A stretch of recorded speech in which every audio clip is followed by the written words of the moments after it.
even if you don't celebrate this holiday, you could still enjoy the story. Do you hear? We hear. This story I found in a book that came out in 1914. The book was called Good Stories for Great Holidays by Francis Jenkins Alcott. And this particular story is called The Christmas Fairy of Stasbourg, and it was recorded by somebody who went by the pen name J. Sterling Coyne. Do you hear? We hear. In the ancient city of Strasbourg, on the river Rhine, there lived at one time a young, handsome count by the name of Otto. Count Otto. Count Otto. I, Count Otto. Oh, stay with me here. Count Otto. I, Count Otto. But as the years flew by, he remained unwed, unmarried. He never so much as cast a glance at any of the fair maidens of the country round. And for this reason, they called him Count Stoneheart. Stoneheart. I, Stoneheart. It was during the Christmas season, and the Count had many guests at his castle. And on Christmas Eve, he ordered that a great hunt should take place in the wood and forest surrounding his castle. So he and his guests and his many retainers, they mounted their horses, and the hunt began. Help me out.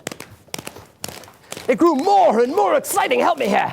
It led through thickets, over pathless tracts of the forest, until at length, the Count found himself alone, separated from his companions, and his horse trotted on.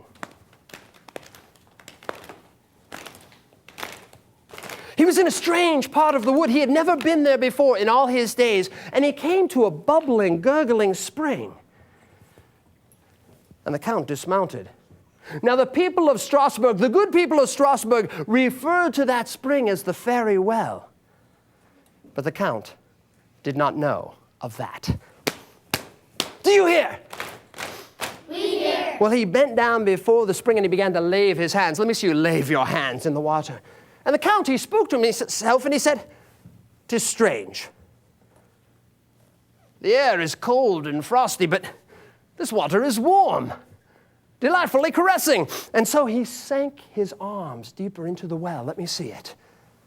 And as he did, he felt, or thought he felt, another hand, softer, smaller than his own, touching his, and then it felt as if the ring were being pulled from his finger. Let me see it. It felt as if the ring were being pulled from his finger. He removed his hands and, lo, the golden ring which he always wore was gone.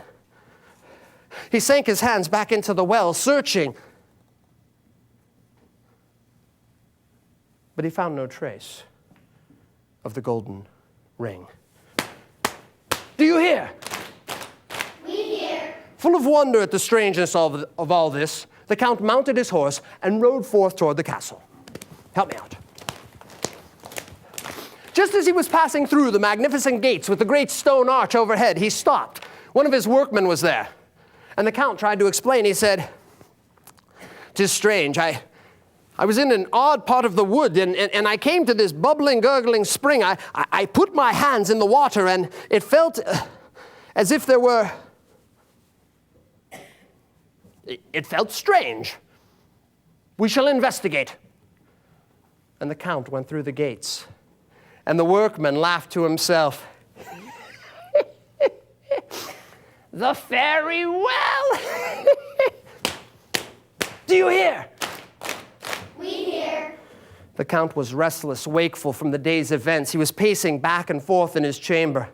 That night, finally, he sat down upon his bed, and it was then that he heard the baying of the watchhounds in the courtyard outdoors. Let me hear them. The next sound he heard was the lowering of the drawbridge over the moat. Let me hear it. And then the next sound that he thought he heard was the sound of small footsteps on the stone staircase outside the door. And then the door of his chamber opened without a sound, and in came the strains of the most delicious and delightful music that he had ever heard. He stepped out of his room into the hall. The music seemed to be coming from the next room. He pushed open the door, And there, in that empty room, that room that was supposed to be empty, he saw numberless fairy beings, clad in bright, sparkling robes, and they circled and whirled and circled and whirled. And there, in the center of the room, was a fir tree from the pine family, a fir tree, not in the woods, not in the forest, but here on Christmas Eve, a fir tree inside someone's home. It was trussed with embroidered ribbons. There were sparkling fairy lights upon its boughs and branches. The entire tree, it sparkled and swayed and glistened in the radiance of its many lights. And Count Otto stood there, silent, dumbfounded, gazing at it all. And it was then that the fairies stopped their dance. Do you hear? We hear. They stopped all at once, and they began to back away. Let me see them stop. And the Count thought that they had stopped because they had seen a man where they had seen no man before, but no. They stopped and they backed away, and they parted, and they made room for a woman of immeasurable beauty. Her hair fell down on raven black. Her tresses upon a gown that was silky satin, creamy velvet. And she held out two small, soft hands, and she said, Count Otto, I am Agnetha, Queen of the Fairies, and I come here to greet you on this Christmas Eve. And I come to give you a gift, something which you lost in the fairy well. And she held out a finely embroidered black box. The Count took it.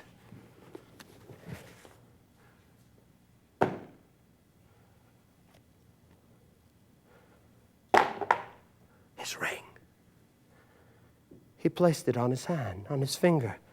The music began again, and then caught up in the wonder of it all with the music and the beauty of Agnetha, he took her in his arms. They began to dance and waltz about the room. The fairies began to circle and whirl about them. They circled and whirled until they dissolved into a mist of many colors. And then they were gone. And then, alone, Count Otto, alone with Agnetha, he bent down low upon one knee. He forgot all of his coldness to the maidens of the country round. He forgot how he was known as Count Stoneheart. He forgot all of this. And he bent down low and he asked her hand in marriage. And she agreed on one condition, that he should never mention the word death in her presence. Do you hear? We hear. Well, the Count, he readily agreed. They were married the next day with great pomp and magnificence. And they lived happily for many, many years until one day. Agnetha, the fairy queen, and Count Otto, they had many guests at their castle. And as they were wont to do, they were going out on the hunt. The guests were assembled in the great hall, but Agnetha was not among them. The horses were saddled and bridled, but Agnetha was not present. The company milled about. The Count paced back and forth, frustrated.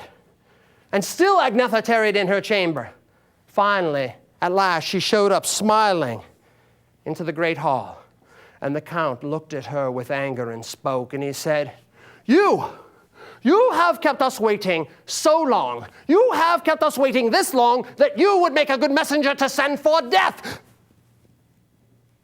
Scarcely had he uttered the forbidden word than Agnetha let out a violent cry, and she was gone. He searched through every chamber of the castle. He found no sight of her. He went out. He searched along the courtyard, through the grounds. He could not find his dear wife. He went out on horseback. He went through the woods. He even went to the fairy well, but he could not find the fairy Agnetha. Sadly, grieving, mourning, he rode back toward the castle. And as he was passing through the magnificent gates with the great stone arch overhead,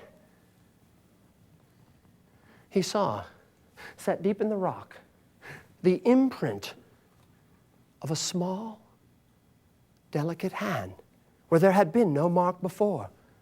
And he said, Agnetha's hand. Do you hear? We Days, weeks, months passed, but Agnetha did not return. And then, when the Christmas season returned, Count Otto had an idea. Hey, Count Otto! Oh, say with me here. Hey, Count Otto! He went out into the woods. He chopped down a fir tree. He brought it into his castle, and he set it up in the chamber adjoining his own. He trussed it with ribbons and scarves. He put candles upon the boughs, mimicking the bright fairy lights that he had seen. Perhaps this would draw Agnetha back to him. But she did not come. Years passed, and each Christmas Eve, Count Otto went out into the woods and brought in this fir tree. Christmas Eve after Christmas Eve, the good people of Strasbourg saw in the window of the chamber of the castle of the Count, they saw the lighted fir tree. And they too began setting up fir, pine, spruce trees in their own homes and decorating them. Perhaps they wanted to show some support for the kind-hearted Count, for he was a good man, kind now, forever patient. He was never called Count Stoneheart again. Perhaps they thought that if enough of them set up these trees, that perhaps this would draw Agnetha back to them. But she did not come. Do you hear? We hear. The years passed. Count Otto grew old, sickly, and at last, he too died. Perhaps Count Otto was reunited with his bride, the fairy queen Agnetha, in the life after this one. But that is a story I may not tell. The castle was left unoccupied. Years passed and it began to tumble in upon itself. But if you ever go to the center of Europe, I suggest you go to the ancient city of Strasbourg on the River Rhine. You may look there for the ruins of a castle, Count Otto's castle. Go, look there, and you may find the crumbled remains of that stone arch. Look closely, for you may still see the impress of a small, delicate hand, Agnetha's hand. And if you happen to go to Strasbourg in the month of December, look in the windows of the good people. You will see there fir trees, spruce, pine, decorated Christmas trees. For you see, from that first Christmas tree, that tradition spread through all of Strasbourg, then throughout all of Germany and France, throughout all of Europe, and now even to our own country, even to my own home. The Christmas tree, sparkling, swaying, glittering in the radiance of its many lights, a symbol of undying hope. And that's an old tale from Strasbourg. Thank you.